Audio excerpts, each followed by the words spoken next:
Hello and welcome to my YouTube channel. I am Six Path Weeb. Today's fanfic explores a compelling twist in the Naruto universe. What if the Godaime secretly hid Naruko's true power? A story of concealed strength, untold potential, and the consequences of keeping secrets in a world built on legacy and war. Before we begin, a quick disclaimer: this content is created for entertainment and discussion purposes only. I do not own any anime footage used in my videos. All rights and credits belong to their respective creators and copyright holders. Now, let's dive into the story. Deep within one of the many forests of the Fire Country, the trees stood tall and quiet, their leaves whispering softly in the breeze. The forest floor, however, told a different story. Scattered about were signs that a group of bandits had once been there, though now everything had gone still and silent. At the center of it all stood a lone figure. She was a young woman, perhaps in her late teens, with a strong and steady presence. Her name was Naruko. She had tan skin and a lean, agile build, and her short, spiky red hair peeked out slightly from beneath the hood of her cloak. Covering her face was a red kitsune mask decorated with delicate blue patterns, hiding her identity from the world. Naruko wore a long black cloak with red stripes tracing along the sleeves and edges. On the back of the cloak was a bold red whirlpool symbol, a mark of where she came from. Beneath it, she wore a blue long-sleeve shirt layered over a mesh undershirt, along with black gloves and sturdy sandals suited for travel. In her hand, she held a katana with a crimson blade that shimmered in the dappled sunlight. Though the forest had just witnessed a fierce encounter, Naruko now stood calm and composed. The remaining bandits who had surrounded her earlier had fled in fear, dropping their weapons and running as fast as they could. She had not chased them. Instead, she simply watched them go, her posture relaxed but alert. One bandit, braver than the rest, had tried to use a fire technique to stop her. A bright burst of flames had rushed toward her, lighting up the clearing. But when the fire faded, Naruko was gone from that spot. A moment later, she reappeared behind him, swift as a whisper. With a single precise movement, she disarmed him, sending his weapon clattering harmlessly to the ground. "It's better to choose a kinder path," Naruko said gently. The bandit, wide-eyed and trembling, nodded quickly before running off to join the others. Naruko lowered her blade and let out a small breath. She carefully wiped her katana clean and sealed it away, making sure everything was in order before continuing her journey. She preferred peace whenever possible, even if her strength often startled those she encountered. As she stepped forward, she suddenly paused. Her hand moved quickly, catching something small out of the air. Resting between her fingers was a tiny insect, a kikaiku, known to belong to a certain clan from the Hidden Leaf Village. Naruko tilted her head slightly behind her mask. "So, someone's watching," she murmured. Instead of harming the tiny creature, she gently set it down on a nearby leaf. It crawled away, unharmed. Naruko then turned her gaze toward the trees. Though nothing moved, she could sense a presence, quiet, observant, and familiar. A short distance away, hidden carefully behind a tree, stood Shino Aburame, a jonin of Konohagakure. Calm and composed as always, he watched silently, his thoughts steady. He had not expected to find Naruko here. Years had passed since she had left the village, yet her presence was unmistakable. Her chakra felt the same, strong, bright, and unique. Shino observed how she had acted. She had defended herself, but she had also shown restraint and kindness, even toward her enemies and his insect.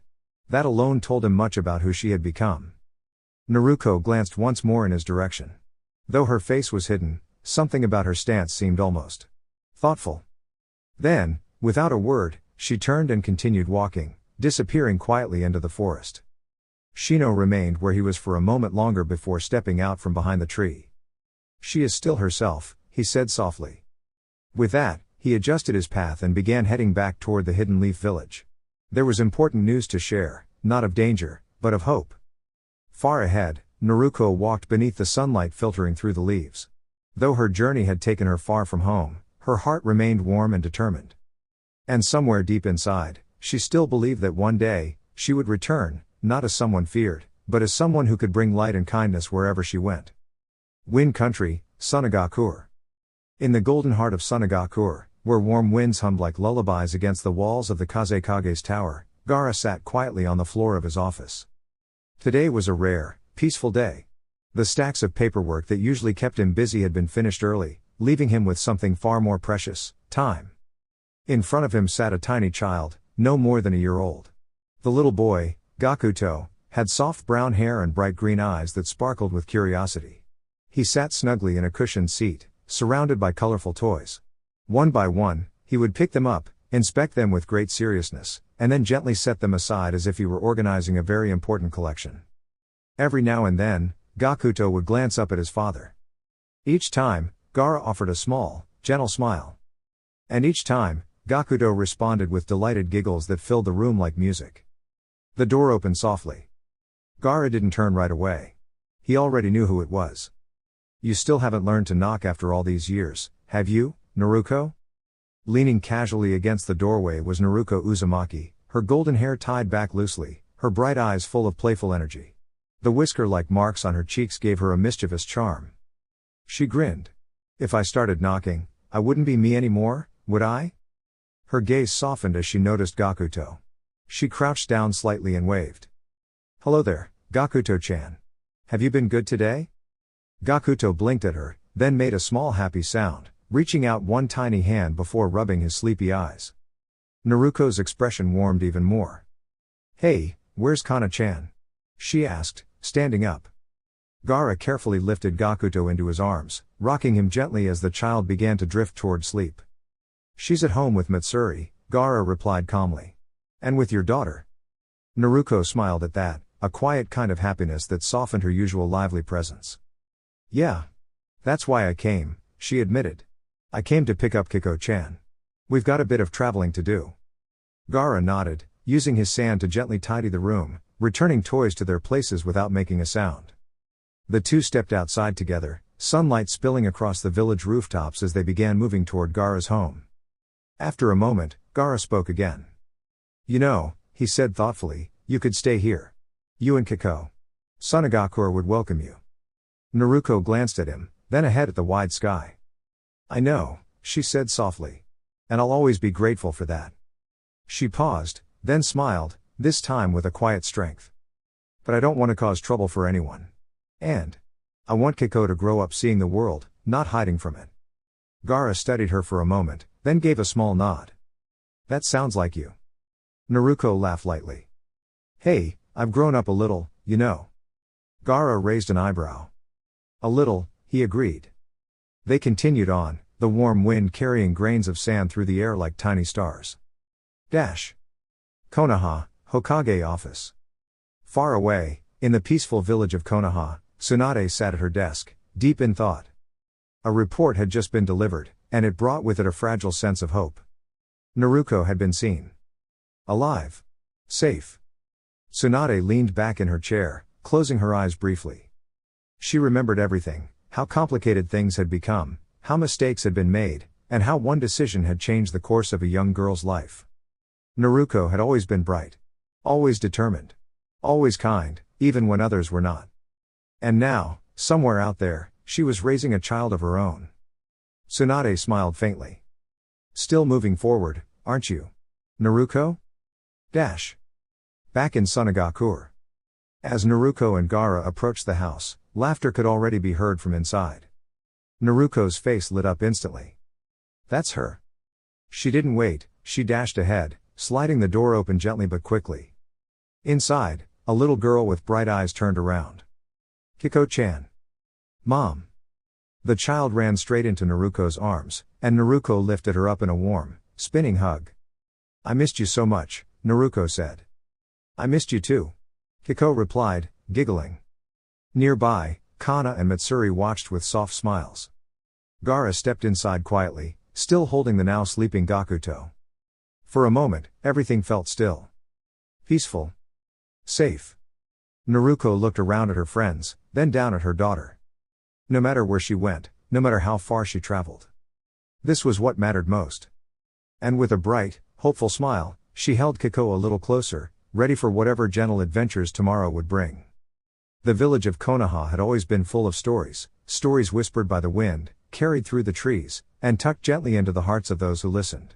And among those stories, one name still lingered softly, like a song waiting to be sung again: Naruko. Not many had seen her since the day she left. In fact, no one had. Her former teammate had refused to meet her teacher had been distracted, and the people who cared about her most didn't even know what had truly happened. Quietly, Without goodbyes or footsteps echoing behind her, Naruko had slipped beyond the gates of the village. She was gone. But she was not lost. Far from Konoha, beyond forests that shimmered like emerald seas and deserts that glowed gold beneath the sun, Naruko traveled. She wore a simple cloak now, and sometimes a mask, not to hide from the world, but to give herself time to grow into who she wanted to be. She helped where she could. In a small coastal town, she repaired broken fishing nets with a smile. In a quiet mountain village, she taught children how to balance on tree branches, laughing with them when they tumbled into soft grass. She planted flowers along dusty roads, leaving color behind wherever she went. Naruko didn't carry anger with her. She carried warmth. Back in Konoha, however, things were changing. Tsunade sat quietly in her office one evening, the golden light of sunset stretching across her desk. She held a scroll in her hands, her expression thoughtful, not stern, not angry, but filled with something gentler. Hope. Across from her stood Jiraiya, arms crossed, watching her carefully. "She's out there," he said softly. "And from what we've heard, she's doing good." Tsunade nodded. "That sounds like her." There had been many complications in the past, misunderstandings, mistakes, and decisions made too quickly. But those days felt distant now, like storm clouds that had long since drifted away. What mattered was the present. "And what do we do?" Jiraiya asked. Tsunade smiled faintly. "We don't chase her. Not anymore." Jiraiya raised an eyebrow. "She deserves the chance to choose her own path," Tsunade continued. "If she comes back, it will be because she wants to, not because we asked her to." Elsewhere, in the warm sands of the Wind Country, Gaara stood atop a quiet dune, watching the horizon. He had heard whispers too, of a cheerful traveler with bright energy and a kind heart. He smiled, just a little. "She's doing well," he murmured. And he was glad. Because Naruko had once helped him find peace, and now she was sharing that same gift with the world. Days turned into months, and months into years. And wherever Naruko went, stories followed. Stories of a girl who never gave up. Stories of laughter echoing through quiet places. Stories of kindness that bloomed like flowers in unexpected corners. And though Konoha missed her, the village slowly began to understand something important. Naruko wasn't gone. She was simply growing, like the wind that travels freely, like the sun that rises wherever it is needed most. And one day, perhaps, her footsteps would lead her back home. But until then, her story continued, bright, gentle, and full of wonder. In the Hidden Leaf Village, there was once a girl named Naruko. She had bright eyes full of determination and a heart that longed to be understood. Some people, sadly, misunderstood her. They whispered unkind things and made unfair assumptions, even though their parents had told them otherwise. Sakura and Ino, who admired Sasuke greatly, believed stories that were not true. They thought Naruko had caused harm, when in fact they did not know the full story. Kiba, too, felt upset, though his feelings came from confusion and a bit of jealousy. Even Lee, who usually tried to do what was right, found himself influenced by others because he wanted to be noticed.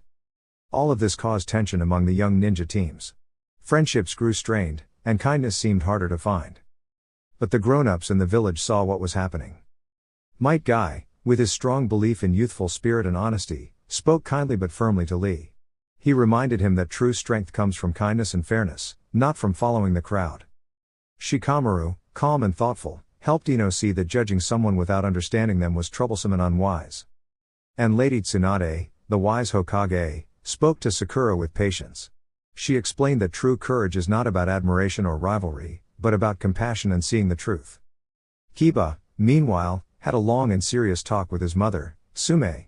She helped him understand that strength is not something to fear or resent, but something to respect and learn from. Slowly, like clouds parting after a storm, their hearts began to change. They realized their mistakes and wished they had been kinder to Naruko.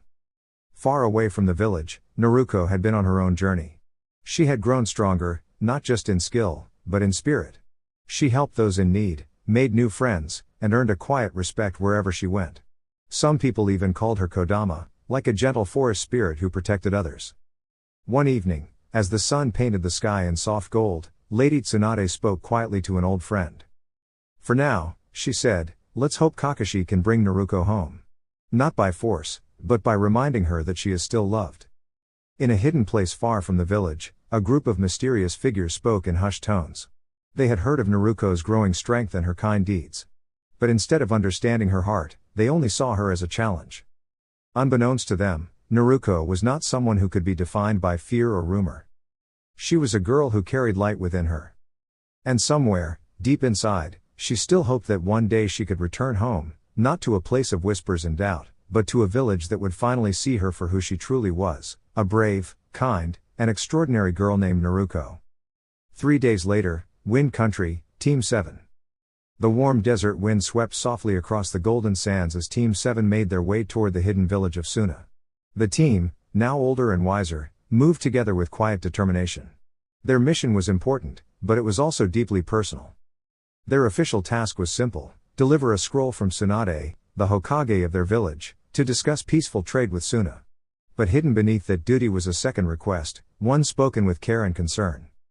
They were to find Naruko. Once known as Naruto Uzumaki, Naruko had chosen her own path years ago. Now, Team 7 had been sent to gently ask her to return home, not by force, but through understanding. Kakashi Hatake walked at the front, his visible eye thoughtful. He had spent many years reflecting on the past, hoping to guide his students better than before. This journey, he believed, was a chance to make things right. Beside him, Sasuke Uchiha kept his gaze forward. He had changed too, carrying a quiet wish to mend old bonds. He knew Naruko's heart would not be easily swayed, but he still hoped. Sakura Haruno walked with steady steps, her expression calm but determined. Over the years, she had learned the importance of kindness and understanding. She wanted nothing more than to speak to Naruko honestly, from the heart. Trailing slightly behind was Sai, who observed everything with curious eyes. Though he did not know Naruko well, he was ready to help in his own way. Suddenly, Sai paused. Small ink birds and creatures fluttered back to him, settling onto a scroll in his hands. The drawing shifted, forming words and shapes. "She's nearby," Sai said simply. "Walking away from Suna. Toward the east." Kakashi nodded. "Then we'll meet her there. Remember, no rushing. We speak first." The team agreed and quickly changed direction, moving across the sands toward a cluster of rocks in the distance. Elsewhere in the desert. Naruko walked quietly beneath the bright sky, her steps light and careful. A small bundle rested gently against her back, wrapped snugly and sleeping peacefully. She smiled softly, adjusting the cloth to keep it secure. "You're still asleep, huh?" she whispered kindly. Inside her, the presence of Kurama stirred. "They're coming," Kurama said, her voice calm but alert. "Familiar ones." Naruko's bright eyes softened with understanding. "I thought so," she replied quietly. "Kakashi-sensei." "Sakura." "Sasuke." There was no anger in her voice, only a mix of surprise and something gentler. Kurama gave a small huff. "What will you do?" Naruko looked ahead at the endless horizon, the wind brushing through her hair. "I'll talk to them," she said. "That's the best way, right?" She paused for a moment, then added with a small smile, "After all, they're my friends." The desert breeze carried her words into the open sky as she continued walking forward, ready to meet whatever came next, not with fear, but with courage and kindness. With her decision made, Naruko gently bit her right thumb, then formed a series of careful hand signs before placing her palm on the ground. Kushios no Jutsu. A soft puff of smoke rose up to her waist, swirling like a tiny cloud. When it cleared, a fox stood before her. It had a long, elegant tail and dark red fur, with 2 yellow stripes shaped like little streaks of lightning running from its bright eyes down to its tail. "Hello, Naruko-sama," the fox said kindly. "Do you require my assistance?" "Hey, Dorosan," Naruko replied with a small smile. "I need your help. Some people are trying to find me, and I need to make sure Kiko-chan stays safe." She touched the red bracer on her left wrist, and with a soft shimmer, a small ninjato appeared. She carefully handed it to Doro. "Please take this and Kiko-chan to the borders of the Fire Country. It's only a few miles away. When you get there, send a gentle pulse of chakra through the sword. I'll come to you right away." "Understood, Naruko-sama," Doro said, nodding. Naruko carefully unfastened the baby carrier and secured it onto Doro's back. Inside, little Kiko stirred. The hood of her orange sweater slipped back, revealing bright red hair tied into tiny pigtails. Her sleepy purple eyes opened just a little as she looked at Naruko. "Mama?" she murmured softly. Naruko's expression softened. She brushed Kiko's hair gently with her hand. "Don't worry, sweetheart," she said warmly. Mama just needs to take care of something. You'll ride with Jirosen for a little while, and I'll be with you very soon. Kiko gave a tiny nod before drifting back to sleep. Naruko stepped back and gave Doro a grateful nod. With a swift but graceful movement, the fox set off, moving swiftly yet gently, careful not to disturb the sleeping child. For a moment, Naruko closed her eyes and took a calm breath. When she opened them again, they were steady and focused. A short while later, she walked among a cluster of sunlit rocks. The air was quiet, and a soft breeze rustled through the space. Naruko paused as she sensed familiar presences nearby. In an instant, she moved to a higher rock, watching quietly as 4 figures arrived below. One of them looked up and smiled beneath his mask. "Yo, Naruko. How have you been?" Naruko raised an eyebrow slightly. "Kakashi. I suppose I should thank you for asking," she replied calmly. He chuckled lightly, scratching the back of his head. "We came to talk, Naruko. The Hokage wants." "I know why you're here," she said gently, though her tone was firm. "But I've found a life that makes me happy. I want to protect that." The group fell silent for a moment. "We're worried about you," Sakura said softly. "We just want to help." Naruko looked at her, her expression thoughtful rather than upset.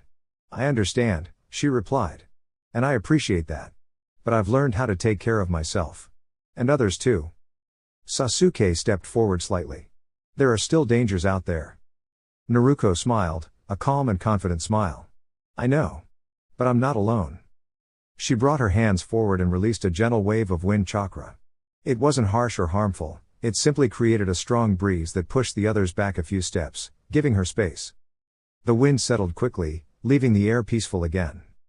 Kakashi steadied himself and let out a small laugh. "Well, that was new." "It suits her," Sasuke admitted quietly. Naruko stood tall on the rock, her hair catching the light breeze. "I don't want to fight," she said. "I just want to move forward." There was a long pause, filled with understanding rather than tension. Kakashi lowered his headband slightly and gave a small nod. "Then we'll respect your choice. For now." Naruko smiled softly. With one last glance toward her old team, she turned and disappeared into the landscape, moving swiftly toward the place where her daughter and her friend were waiting. And in her heart, she carried something brighter than before, a peaceful determination to protect the life she had chosen. "What makes you think I'll give you time to react?" Naruko asked, her voice bright with confidence as she focused a gentle swirl of wind chakra into her fingertip. "Kuki Yubi. Air finger." A soft, shimmering gust shaped like a tiny spinning breeze floated toward her friends. Instead of striking harshly, it rippled through the air like a playful current. Kakashi smiled beneath his mask, calmly forming hand signs. "Doten, Doryuki. Mud wall." He placed his hands on the ground, and a sturdy wall of earth rose up, decorated with 4 friendly dog faces. The breeze tapped against it, making the wall tremble slightly before settling down. "For my wall to shake like that. Naruko has grown very strong," Kakashi thought, impressed.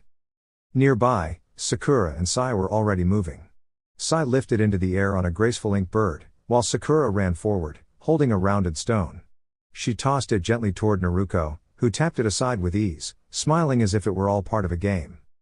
Sakura used the moment to get closer, aiming to tag Naruko's shoulder. But Naruko raised her hand and released a soft pulse of chakra that slowed Sakura's movement just enough for Naruko to catch her wrist. Sakura blinked in surprise. Naruko grinned, not unkindly. "You're strong, Sakura. But you don't have to rush." Instead of striking, Naruko gently guided Sakura aside, helping her regain balance. Just then, Kakashi approached with a small sealing tag. Naruko noticed and quickly flicked another tiny gust of wind, not to harm, but to nudge the tag away. It fluttered harmlessly to the ground. Sai, still above, released a flock of small ink birds that swooped down like playful sparrows. Naruko clasped her hands and exhaled a broad, warm breeze. Futon, Yofu. Hawk wind. A large, gentle wind shaped like a soaring hawk glided upward, scattering the ink birds into harmless splashes of ink that drifted away like paint in water. Taking the chance, Sasuke dashed forward, his movements quick and focused. But Naruko responded by extending glowing chakra chains from her hands, bright, golden strands that shimmered like sunlight. They wrapped softly around Sasuke and Sakura, holding them in place without hurting them. Naruko spun lightly, guiding them through the air before setting them down safely beside Sai, who tumbled from his ink bird with a surprised laugh. Naruko withdrew the chains and looked around. Where did Kakashi-sensei go? Just then, two hands appeared from the ground, reaching toward her feet. Naruko reacted instantly. Funryu Tejin. Jet step. A burst of wind lifted her high into the air like a leaf caught in a breeze. The Kakashi below vanished in a puff, just a clone. The real Kakashi leapt toward her, but Naruko raised her arm, forming a glowing chakra shield that gently stopped his advance. You're getting slower, Kakashi-sensei, she teased playfully. Then, instead of attacking, she gave a soft push of wind. Funryu Kenju. Jet pistol. The gust nudged Kakashi backward, lowering him safely to the ground. Naruko landed lightly on a rock, her expression calm. Behind her, Sasuke called out, Chidori Senbon. But instead of sharp energy, he released a sparkling shower of light like tiny fireflies. Naruko turned and responded with a glowing sphere of warm, red energy. Anmai Otan, Sukanetsu Satsue no Jutsu. The two techniques met midair, dissolving into a swirl of glowing particles that drifted down like embers, fading before they touched the ground. Soon, a group of ink lions formed around Naruko. They looked fierce but moved like playful guardians. Naruko activated small chakra blades from her bracers, not to cut, but to gently tap each lion, turning them back into harmless ink splashes. Across the field, Sakura helped Kakashi sit up while Sai created a few more ink creatures to keep watch. This isn't going how I expected, Kakashi said thoughtfully. I can't believe how strong she's become, Sakura added. Naruko wasn't like this before. And those glowing chains. They were beautiful, Sai said, still observing quietly. Kakashi nodded. Naruko isn't trying to hurt us. She's holding back. The three of them looked toward Naruko, who stood peacefully on the rock, the wind gently moving her hair. She still cares, Kakashi said softly. And maybe. She's waiting for us to understand her. Naruko smiled to herself, feeling the breeze wrap around her like an old friend, hopeful that her teammates would see her not as an opponent, but as someone who had simply grown in her own way. Sakura brushed a strand of pink hair from her face and watched closely as Naruko moved with calm confidence. Do you think she already has an escape plan and is just waiting for Kakashi-sensei? She asked softly. Sai nodded thoughtfully as he sketched another set of ink lions, sending them forward. Even as they approached, Naruko did not look tired. She moved lightly on her feet, her bright eyes focused and steady, as if she were part of the wind itself. Most likely, Kakashi said, his voice measured. Which means we need to stop her before she slips away. We might not get another chance like this. They moved together, not with anger, but with determination. They cared about Naruko, and that made everything more complicated. Naruko gently redirected the last of the ink lions, dispersing them with a swirl of wind that shimmered like a dancing breeze. As Sasuke approached, she met him with careful precision, guiding his movements away rather than striking him directly. When Sakura and Kakashi joined in, Naruko stepped back, her expression soft but resolute. She didn't want to hurt them. For a moment, everything seemed to slow. Naruko glanced at each of them, her old teammates, her friends. There was something unspoken in her eyes, something warm and familiar, like a memory she carried with her wherever she went. Then, suddenly, she felt it, a signal, faint but clear. Her plan was ready. Well, Naruko said with a small, playful smile, this reunion has been really nice. But I think it's time for me to go. Before anyone could respond, a gentle spiral of wind rose around her, like a protective cocoon. The air shimmered, and in the blink of an eye, she was gone, leaving behind only a quiet breeze that rustled the leaves. Kakashi blinked in surprise, lowering his hand slowly. That technique, he murmured. It felt similar to my sensei's, but different. Sakura looked around, her shoulders relaxing as she realized no one was seriously hurt. She held back, she said quietly. Even at the end. Sasuke nodded, sitting down to catch his breath. Yeah. She could have done more. But she didn't. Sai tilted his head slightly. That suggests she still values her connection to us. Kakashi gave a small, knowing smile. Of course she does.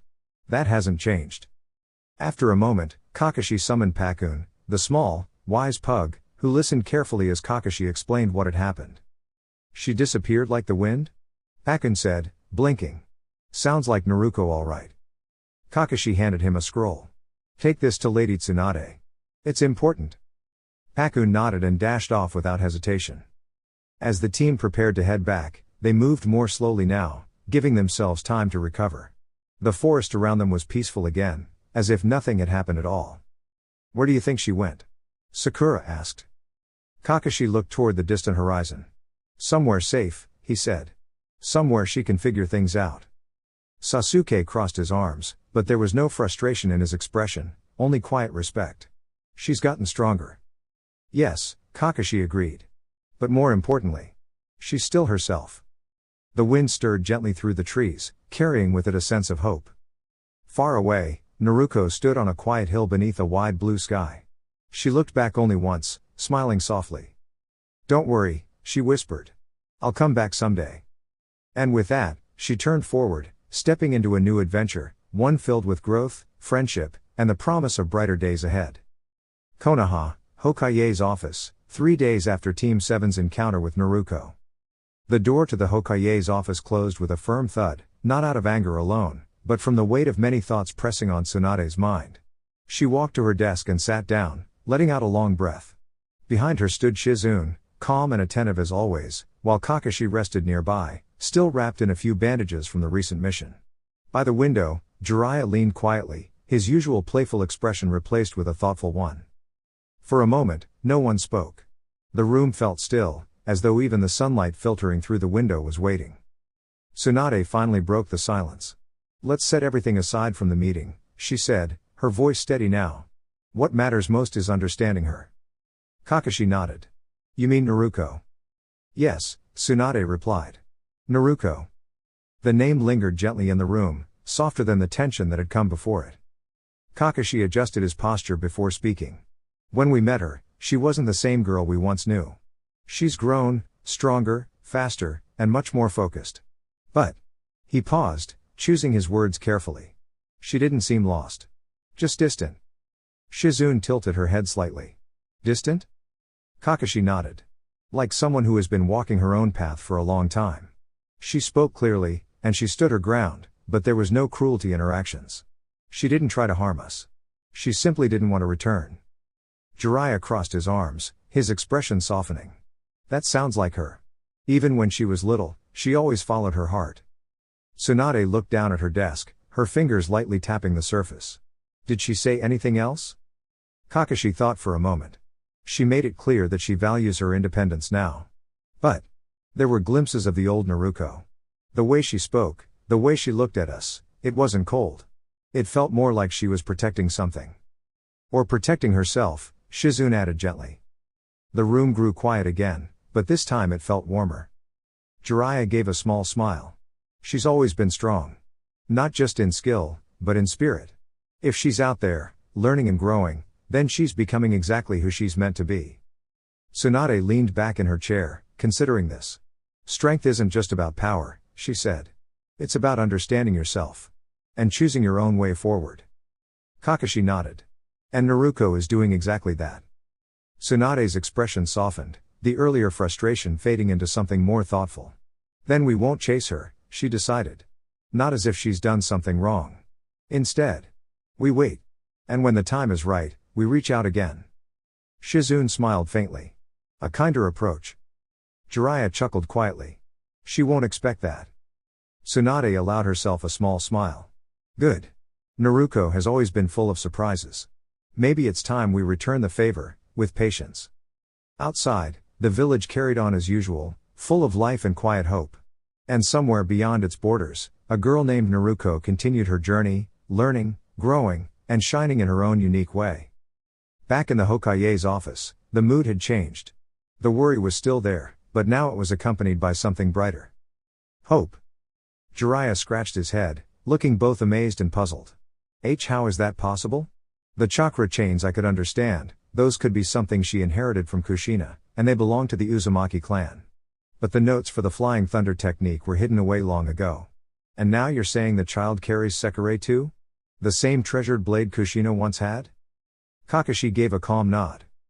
Tsunade reached for a bottle of tea on her desk and took a slow sip, steadying herself before looking back up.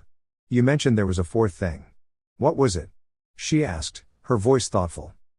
Kakashi paused, choosing his words carefully. "During training, Naruko used a technique that wasn't wind style. At first I thought it might be fire style, but later it became clear. She called it On-my-otan. Shizune blinked in surprise. On-my-otan? The non-elemental chakra nature? That's very rare.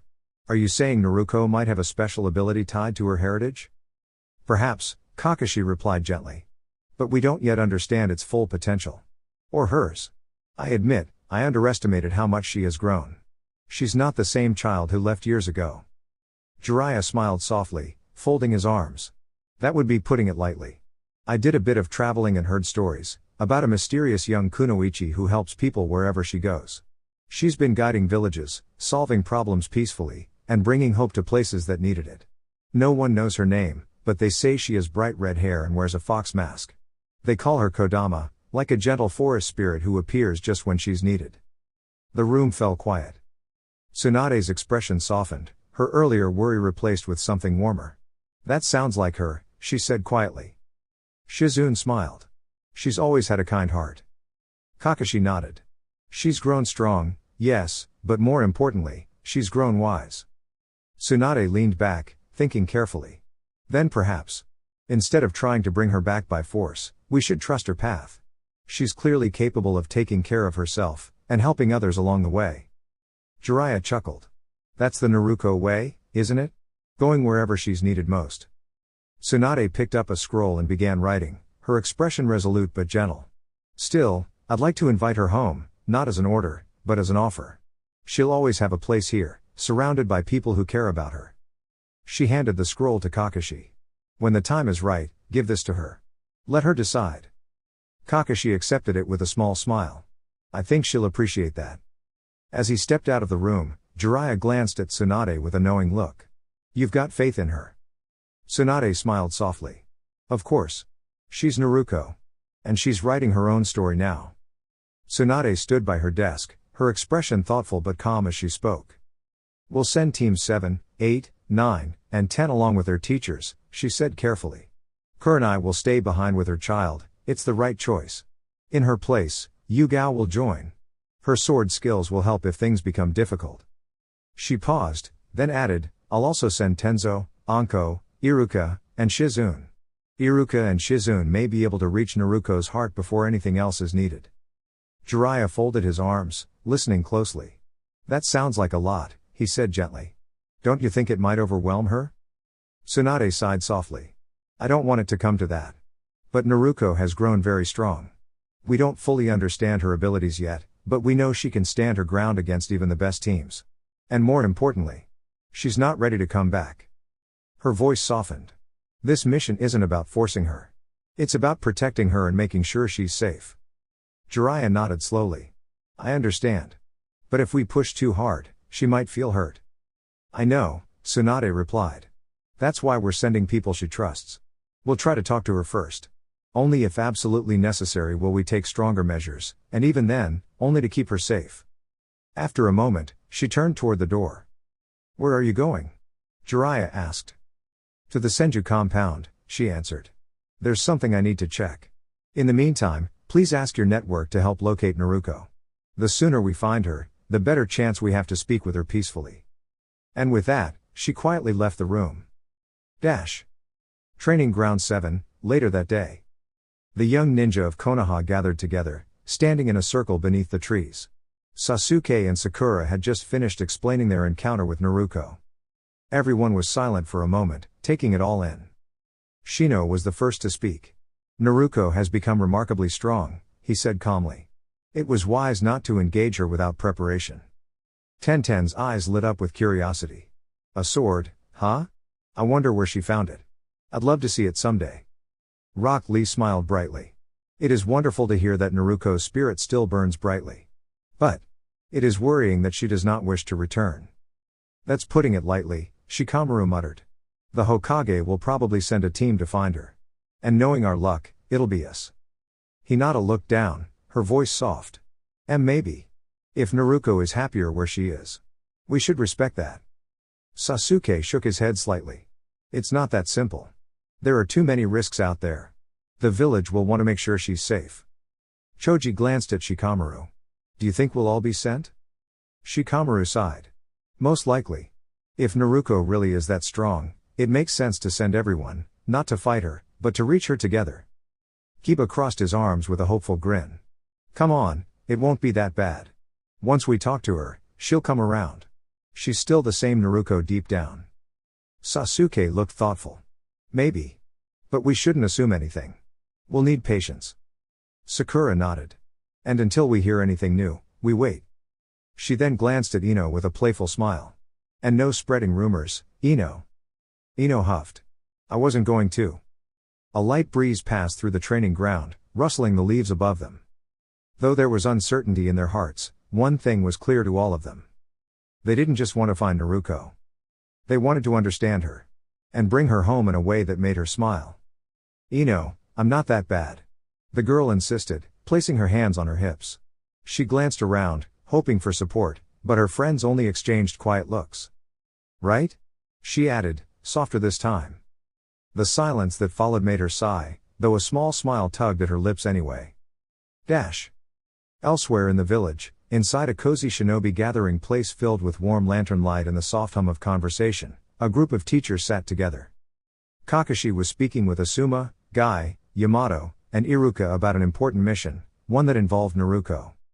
He had already explained everything, her mysterious alias, her recent actions, and the surprising strength she had shown.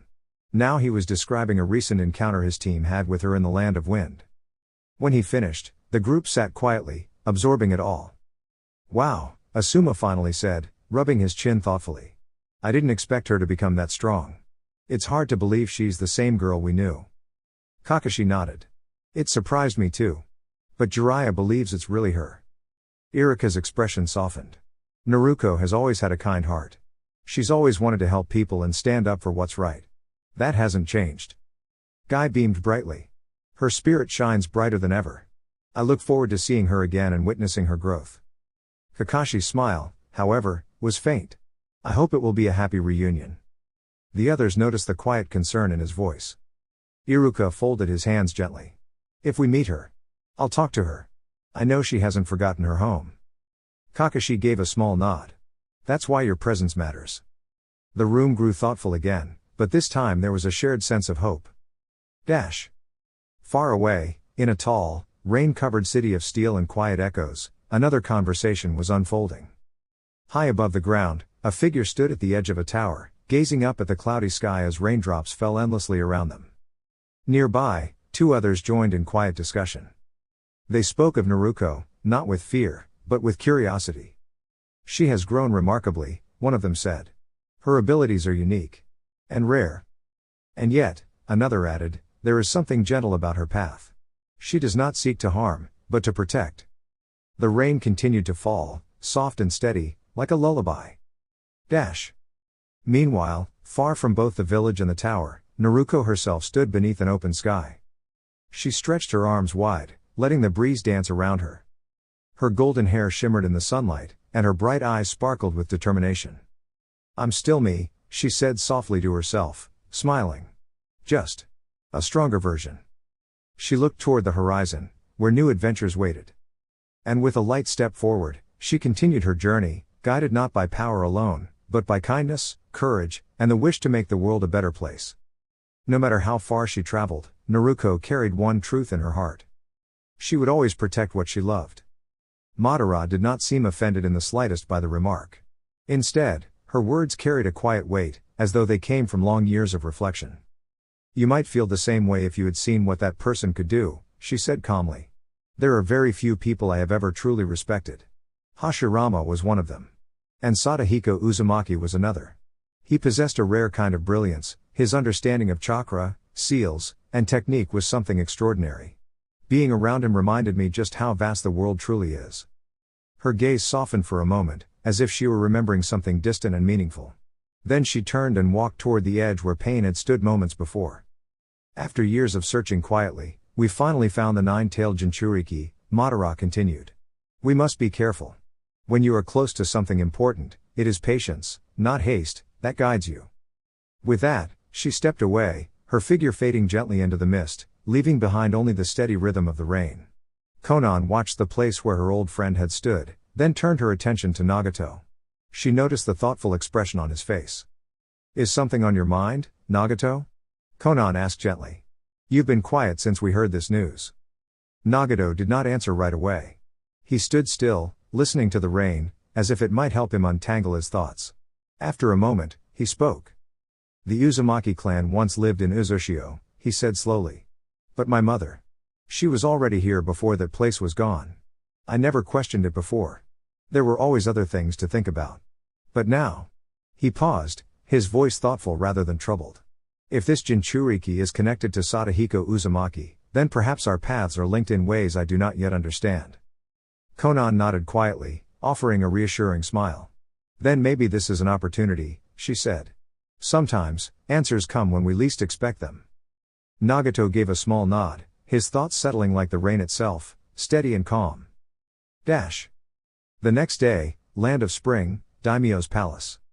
I really wish I didn't have to wear this every time I visit, Naruko muttered softly as she looked at her reflection. She adjusted the red and black yukata she was wearing, smoothing out the fabric with a small sigh. It wasn't that it looked bad, far from it. The outfit was elegant and well made. But Naruko was much more comfortable in her usual clothes, the ones she could move around in freely. Still, she reminded herself, she was a guest here.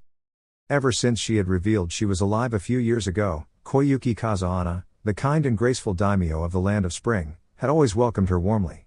Naruko appreciated that more than she could easily put into words. I guess it's not so bad, she admitted to herself, tying the sash neatly.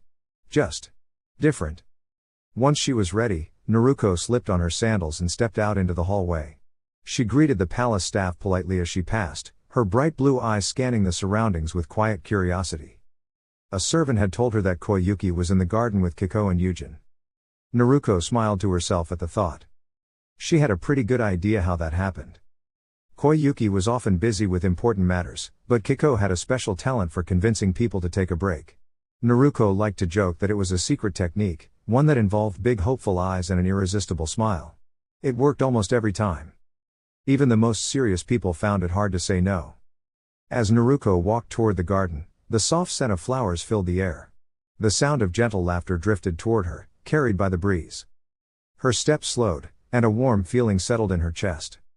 Moments like this, peaceful, simple, and shared with others, were the ones she treasured most.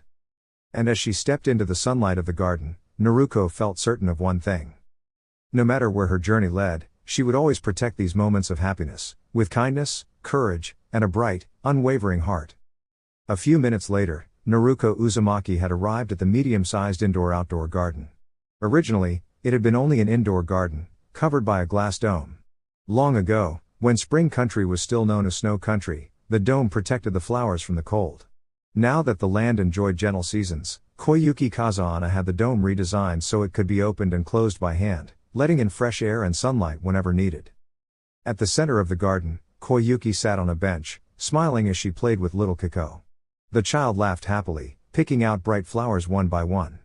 Both wore light yukata, Kiko in cheerful blue and red, and Koyuki in soft aqua and purple. Around them stood a few lightly armored samurai guards. Hidden from sight, 4 loyal Yuki nin kept watch, along with Yujin, who stood quietly nearby, always keeping a careful eye on Kiko. Yujin had a very unusual appearance. She was tall, much taller than most people, and her skin had a deep green tone. She had no hair, and her eyes were striking, with red sclera and dark pupils. She wore a long brown hooded cloak that reached her ankles, along with simple shinobi clothing. Though she looked different, her presence felt calm and steady. Yujin had been created long ago by the Sage of Six Paths to watch over the world and preserve its stories. Over time, she had grown fond of the Uzumaki clan and had chosen to remain loyal to them. When Naruko discovered her heritage, she met Yujin, and from that day on, Yujin became a trusted companion, and a gentle caretaker for Kiko whenever Naruko was busy. Yujin's thoughts were interrupted by a joyful voice. "Mommy!" Kiko ran toward Naruko, her laughter echoing through the garden. Naruko knelt just in time to catch her in a warm hug. She held her daughter close, feeling a quiet happiness fill her heart. In that simple moment, everything felt bright and peaceful. When Naruko set her down, Kiko's face beamed with a familiar smile, the same kind Naruko herself had worn as a child. "Auntie Koyuki and I are making flower crowns. See?" Kiko said proudly, holding up a delicate ring of blossoms. "This is yours."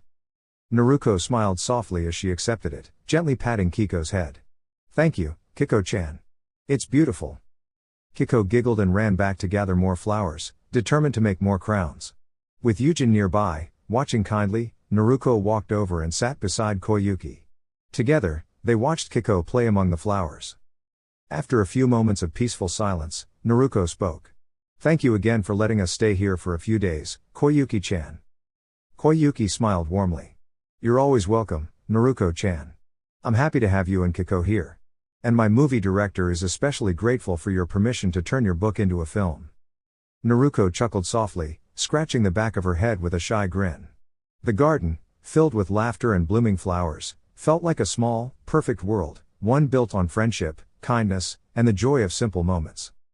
3 years after her banishment, and after completing her Onmyotan training, Naruko began writing a book. She titled it Wandering Spirit by the Crimson Tide, using a pen name so no one would know it was her. The story was inspired by her own life, but softened with imagination and hope. It followed a traveler who, after feeling left out by the people she once cared for, set off on a journey across many lands. Along the way, she discovered new friendships, moments of laughter, and small joys hidden in unexpected places. There were exciting adventures, heartfelt lessons, and light-hearted scenes that made readers smile. At first, Naruko never planned to publish her story. Writing it simply helped her understand her own feelings. But her friends Yujin and Sadahiko gently encouraged her, telling her that her words might bring comfort to others too. After some thought, Naruko agreed. To her surprise, within 6 months the book became a tremendous success. People everywhere were touched by the story's warmth and honesty. The earnings helped Naruko take care of herself and provide for Kiko as well. Over the next 3 years, Naruko wrote 2 more books in the series. Each one was welcomed with excitement, and still no one discovered her true identity as the author. Eventually, Naruko shared her secret with Koyuki. The director working with Koyuki was eager to turn the story into a film, with Koyuki playing the main character. Naruko felt a little shy about the idea, but she agreed, curious to see how her story would look on screen, and knowing the extra support would help her and Kiko. "It's fine," Naruko said with a small smile, "but make sure my friends and I get free tickets." "Of course," Koyuki replied with a cheerful laugh. The two stood together in a peaceful silence, watching Kiko nearby as she carefully searched for the prettiest flowers. The gentle breeze carried the scent of blossoms, and for a moment everything felt calm. After a while, Naruko noticed that Koyuki seemed a bit uneasy, as if she wanted to ask something but wasn't sure how. "Is something on your mind?" Naruko asked kindly. Koyuki hesitated, then spoke softly. "I always wondered. When I saw your red hair, I thought maybe you dyed it so people would think Kiko got her hair from you." Naruko understood her concern and gave a gentle nod. "The Uzumaki clan, my family, was known for many things," she explained, "including our bright red hair. I did change my appearance a little to stay unrecognized, but the color itself is part of who I am. Kiko inherited it from me." Koyuki blinked in surprise. "So it didn't come from her mother?" Naruko's expression softened, though her voice remained calm. "Kiko didn't inherit anything from a mother," she said gently. "It's just the two of us." Koyuki nodded, understanding there was more to the story but choosing not to press further. Just then, Naruko felt a faint warmth on her wrist. She looked down and saw a glowing seal. "My alert seal," she said quietly. "I left it with Gaara in case she ever needed to reach me. It's activated now, so it must be important." She turned to Koyuki. "I'm sorry, but I need to go check on her." Koyuki smiled reassuringly. "Go. Your friend might need you." Naruko nodded gratefully, then looked at Yujin. "Please take care of things here while I'm away." "Yes, Naruko-sama," Yujin replied with a respectful bow. Finally, Naruko turned to Kiko, who looked up at her with bright, trusting eyes. "I have to go help a friend," Naruko said gently, kneeling beside her. "But I'll be back soon. Stay with Annie Koyuki and keep picking beautiful flowers, all right?" Kiko nodded happily. With a warm smile, Naruko stood and, in a soft flash of red light, she disappeared, on her way to help a friend, carrying with her the same quiet determination that had guided her through every chapter of her journey. 2 days later, River Country. Near the border between the Wind Country and the Rain Country, 3 figures moved quietly beneath a soft gray sky. 2 of them walked side by side, their long dark blue cloaks patterned with red clouds swaying gently as they went. Their conical straw hats, decorated with small tassels, shaded their faces from view. The third figure glided gracefully nearby, a great white owl, its wings wide and steady as it carried a precious burden. Wrapped carefully in its soft tail feathers was Gara, resting peacefully, as though asleep after a long and tiring journey. A breeze whispered through the tall grasses as the travelers continued forward. "We should be near the hideout soon." "Yeah," said the one-armed traveler, his voice light but tired. His companion gave a quiet hum in response. "We would have arrived earlier if you had planned better, Datara," he replied calmly. Datara scratched his head with a sheepish laugh. "Hey, I did my best. That sand user is really something, yeah." The two fell into a thoughtful silence, listening to the soft rhythm of footsteps and the gentle beat of the owl's wings overhead. Suddenly, a swift sound sliced through the air. A small object spun past them and landed harmlessly in the ground ahead. Both travelers turned in surprise. The second one murmured, glancing around. "It seems we are not alone." The wind shifted again. Above them, the sky dimmed, not with clouds, but with the shadow of someone descending gracefully from above. With a soft landing, a young kunoichi stood before them. It was Naruko Uzumaki. Her golden hair fluttered lightly around her face, and her bright blue eyes shone with determination, but also with kindness. She wore a black coat with flowing red patterns that curled like gentle whirlpools, and though she stood firmly, there was no anger in her expression. She looked first at the owl, then at Gara, her gaze softening. "I'm glad I found you," she said gently. The two travelers exchanged a glance, unsure of what to make of her calm presence. Naruko took a step forward, her voice warm and steady. "You've both been on a long journey," she continued. "And so has he." She nodded toward Gara. "But journeys don't always have to end in hardship." A quiet pause settled over the field. "I'm not here to hurt anyone," Naruko said, placing a hand over her heart. "I just want to take my friend home." The breeze seemed to carry her words, light and sincere. For a moment, no one spoke. Even the owl gave a soft hoot, as if sensing the change in the air. Naruko smiled, a small, hopeful smile. "We can choose a better way," she added. "One where everyone walks away safely." Her eyes shone not with threat, but with belief. Belief that even in uncertain moments, kindness could guide the path forward. Dear YouTube family, this is all for now. If you enjoyed the content, don't forget to like, share, and subscribe to the channel for more. Thank you for your support. Regards. 6 Path Weeb.